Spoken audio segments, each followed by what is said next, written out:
Haleluya, haleluya. Shalom, selamat pagi buat pemirsa kita diberkati. Apa kabarnya hari ini? Saya yakin dan percaya hari ini Tuhan Yesus begitu memelihara kehidupanmu. Saya yakin dan percaya engkau hari ini diberkati, engkau hari ini sehat, engkau hari ini merasakan kasih Tuhan begitu luar biasa. Oke sobat, kita diberkati, pemirsa yang hadir semua yang saat ini menonton channel YouTube saya mengucapkan selamat datang kembali di channel YouTube saya. Saya menyampaikan kepada kita semua, jangan lupa support terus, dukung terus channel saya. Dan saya minta buat kita semua sebelum kita masuk dalam pembahasan kita hari ini, saya minta dengan kasih Kristus jangan engkau lupa tekan tombol subscribe, jangan engkau lupa like, janganlah engkau lupa tekan tombol lonceng sehingga engkau tidak ketinggalan video-video selanjutnya. Oke sobat, kita diberkati. Saya rindu hari ini membagikan satu materi yang kembali penting buat kita semua, yaitu tentang bagaimana pelayanan pelepasan yang seperti yang sudah saya bahas sebelum-sebelumnya tentang kuasa kegelapan. Dan hari ini materi yang kita akan bahas pada hari ini yaitu tentang siapa yang harus dilayani pelepasan. Sekali lagi, siapa yang harus dilayani pelepasan atau siapa yang harus dilayani untuk dilepaskan dari kuasa kegelapan. Ya, sobat kita diberkati, jadi pertanyaan buat kita semua, siapa yang harus dilayani pelepasan? Ya, tentu saja orang yang terikat oleh setan, oleh iblis, atau oleh roh-roh jahat. Prinsipnya, manusia bisa diserang atau dimasuki atau dirasuki dan dikuasai oleh setan-setan, oleh roh jahat atau oleh iblis. Ya, seperti materi sebelumnya, apakah orang Kristen bisa kena santet? Tentunya bisa.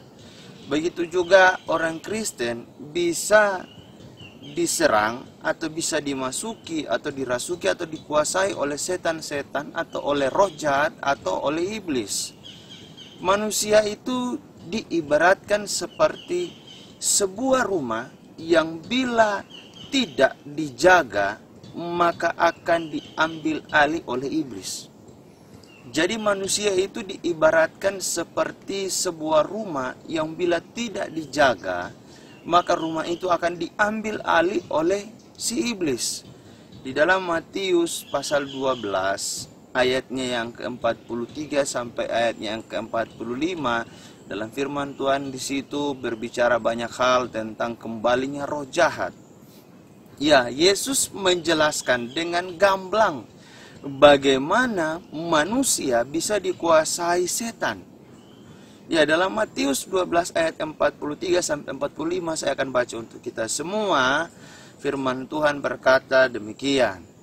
Apabila roh jahat keluar dari manusia, ia pun mengembara ke tempat-tempat yang tandus mencari perhentian. Tetapi ia tidak mendapatkannya. Lalu ia berkata, aku akan kembali ke rumah yang telah kutinggalkan itu. Maka pergilah ia dan mendapati rumah itu kosong, bersih, tersapu, dan rapi teratur.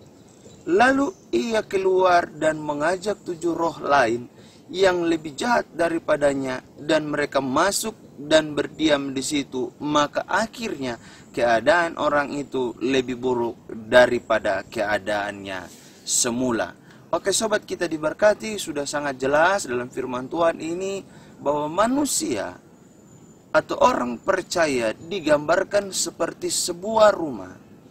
Jika penghuni rumah itu adalah jahat dan minggat dari rumah itu, dan rumah itu dibersihkan, dan penghuni rumah yang lama itu tidak mendapatkan tempat tinggal, dia akan kembali dan mendapati ketika rumah itu kosong, otomatis dia akan menempati kembali rumah itu.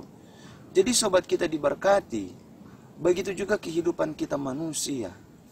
Ketika kita dilepaskan dari kuasa iblis, kita dilepaskan dari kuasa setan, jika hati kita tidak ditempati oleh Roh Kudus, oleh Roh Allah, maka saya yakin dan percaya sobat kita diberkati, iblis yang sudah diusir keluar atau roh jahat yang sudah diusir keluar itu akan kembali menempati rumah kita, akan kembali menempati hati kita jika hati kita itu dibiarkan kosong. Jadi siapakah yang harus dilayani pelepasan?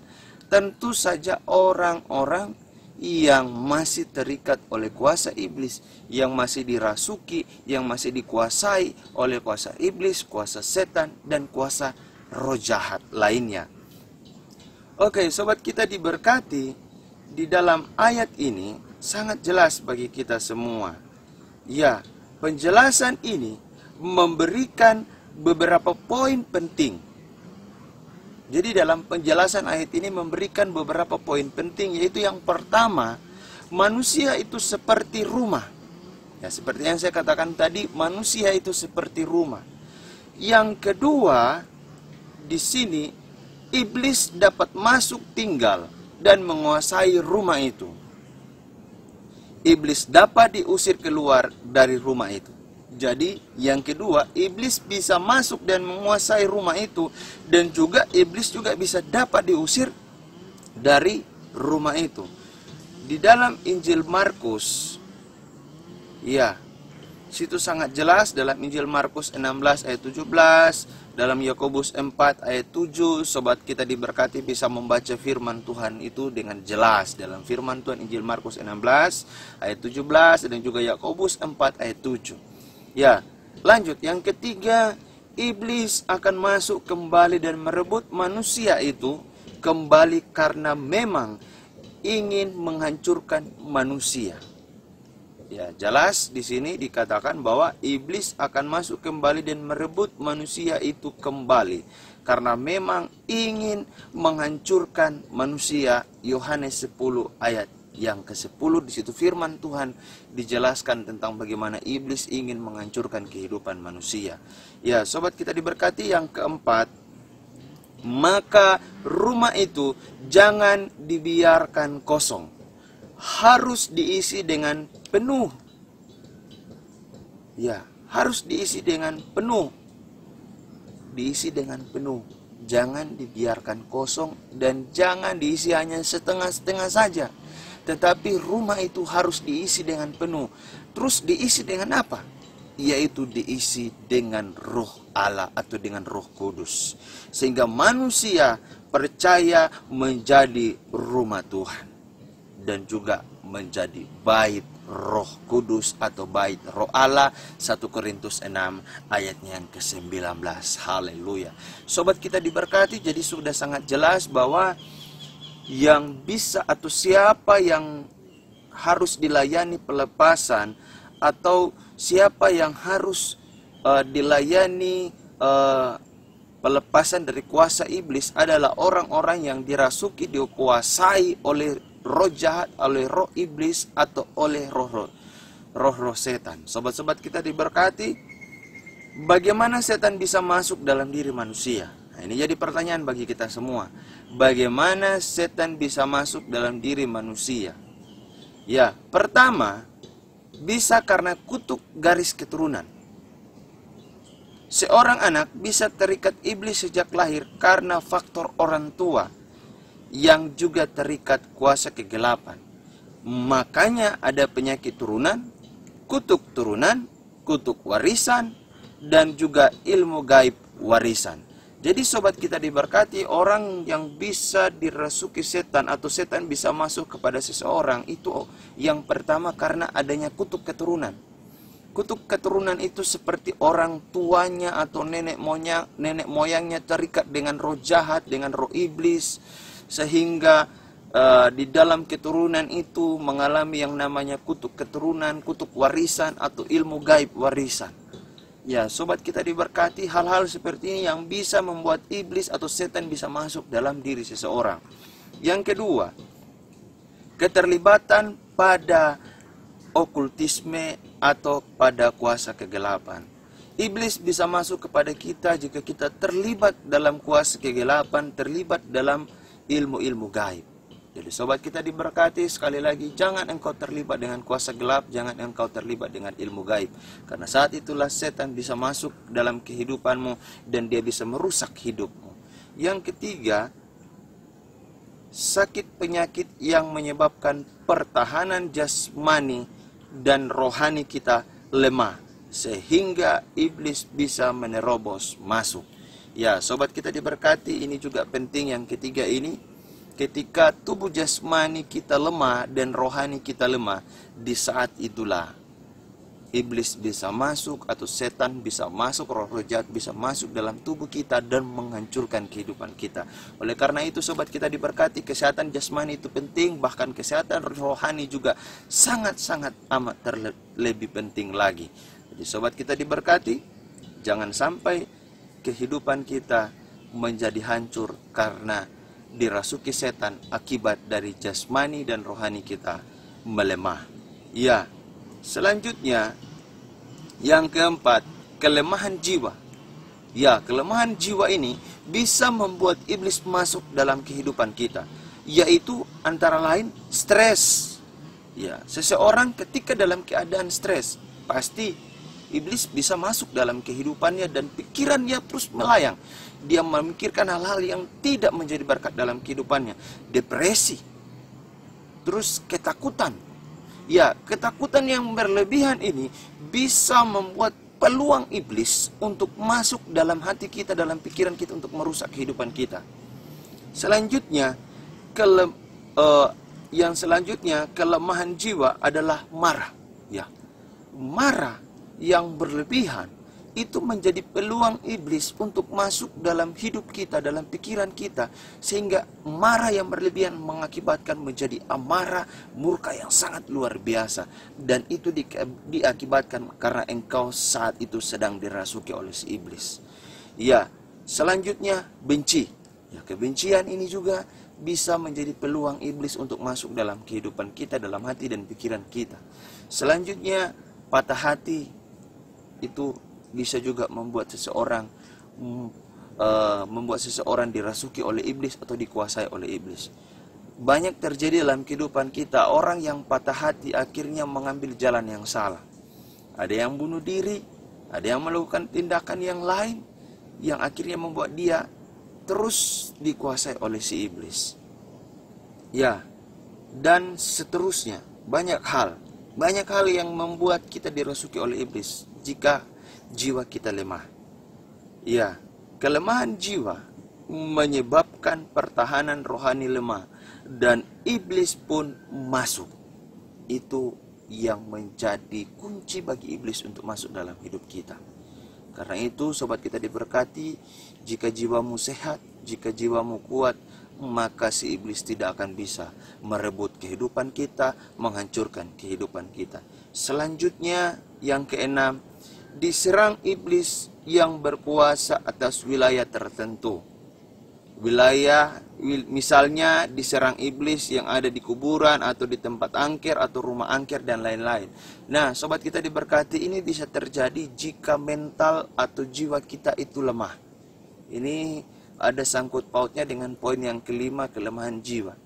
Ketika kita ada di dalam keadaan seandainya ada di kuburan atau di rumah angker atau dimanapun tempat yang kita tahu bahwa itu ditempati oleh roh-roh jahat atau roh setan atau roh iblis, jika iman kita lemah atau jiwa kita lemah, pertahanan kita lemah, maka kita akan dirasuki oleh si iblis. Ya, sobat kita diberkati, selanjutnya yang ketujuh, dimasuki iblis karena belajar ilmu gaib, tenaga dalam, dan lain-lain. Nah, ini sobat kita diberkati, jangan dibilang bahwa orang yang memiliki tenaga dalam itu tidak bisa dirasuki iblis.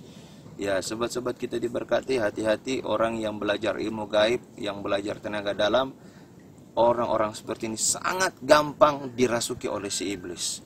Ya, selanjutnya di sini yang kedelapan, dikuasai iblis karena sengaja menyembah iblis. Ya, dikuasai iblis karena sengaja menyembah iblis. Orang yang seperti ini sudah otomatis pasti dia bisa dirasuki oleh iblis karena dia menyembah si iblis. Ya, contohnya misalnya mengikuti ritual seks. Ya, ini terjadi di gereja-gereja setan. Ya, kita beberapa orang-orang yang mungkin sudah tahu, sobat-sobat kita diberkati yang mungkin sudah tahu bagaimana ritual atau ibadah gereja-gereja setan. Di situ ada keterlibatan yang namanya ritual seks. Ya, selanjutnya ritual gereja setan. Ya, ini seperti yang saya bilang tadi. Orang-orang seperti ini sangat gampang dirasuki oleh setan, sangat gampang dirasuki oleh iblis.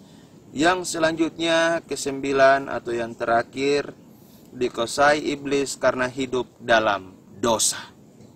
Ya, contohnya, perzinahan menyebabkan orang terikat oleh roh najis. Pembunuhan membuat si pembunuh dikuasai roh jahat. Jadi sobat kita diberkati, yang ke-9 ini, bagaimana orang bisa dikuasai, diserang, dirasuki oleh roh jahat ketika kita hidup di dalam dosa. Ya, jadi sobat kita diberkati, karena itu mari hidup kuduslah di hadapan Tuhan, hidup sungguh beriman di hadapan Tuhan, andalkan Tuhan, sobat kita diberkati, sehingga engkau tidak dirasuki oleh setan, sehingga engkau terus ada di dalam Tuhan Yesus. Jadi dalam materi kita hari ini, siapakah yang harus dilayani pelepasan, atau siapakah yang harus dilayani untuk dilepaskan dari kuasa gelap? Adalah orang-orang yang dirasuki, orang-orang yang terikat, orang-orang yang dikuasai oleh roh iblis, roh setan, atau roh jahat. Ya, orang-orang seperti apa? Tadi 9 poin sudah saya sampaikan bagi kita semua. Jadi sobat kita diberkati, hati-hati dalam kehidupanmu. Jika engkau sungguh percaya kepada Yesus, lakukanlah perintah Tuhan. Terima kasih sekali lagi buat sobat kita diberkati untuk support terus channel saya. Sekali lagi, jangan lupa subscribe, jangan lupa like, jangan lupa komen, dan jangan lupa tekan tombol lonceng sehingga engkau tidak ketinggalan video-video selanjutnya. Sobat kita diberkati, terima kasih. Shalom, selamat pagi. Tuhan Yesus baik, Tuhan Yesus dahsyat. Haleluya, terpujilah Tuhan. Amin.